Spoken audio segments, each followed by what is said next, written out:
पुन्हा एकदा सांगतो गीताची कल्पना. एक वेळेस आई रमाई बाबासाहेबांना पत्र लिहितात आणि त्या पत्रात रमाई म्हणतात, साहेब तुमच्याकडे जर थोडेफार पैसे असतील तर आम्हाला पाठवा, इकडे आमची खर्चाची फार ताळंबळ चालू आहे. हे वाचल्यानंतर बाबासाहेब देखील रमाईला एक पत्र लिहितात. त्या पत्रात बाबासाहेब रमाईला काय म्हणतात सदर गीता तुम्ही आपल्या समोर सांगत आहे.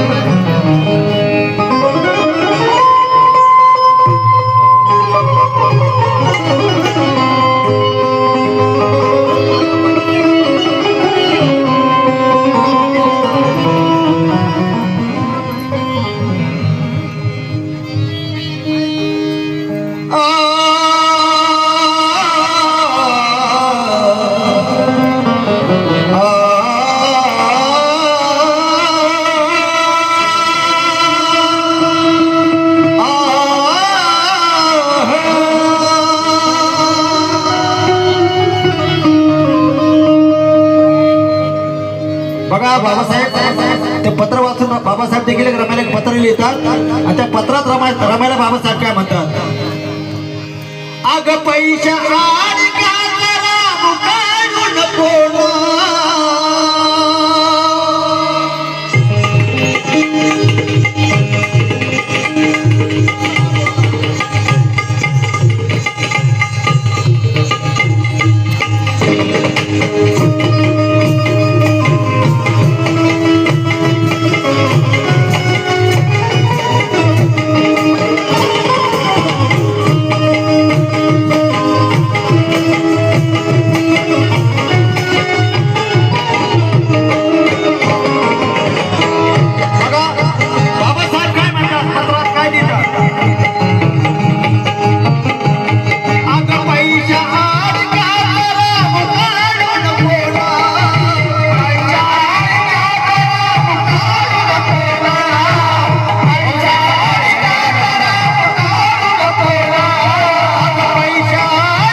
मी इकडं कोरडाच पाव खातो, कोरडाच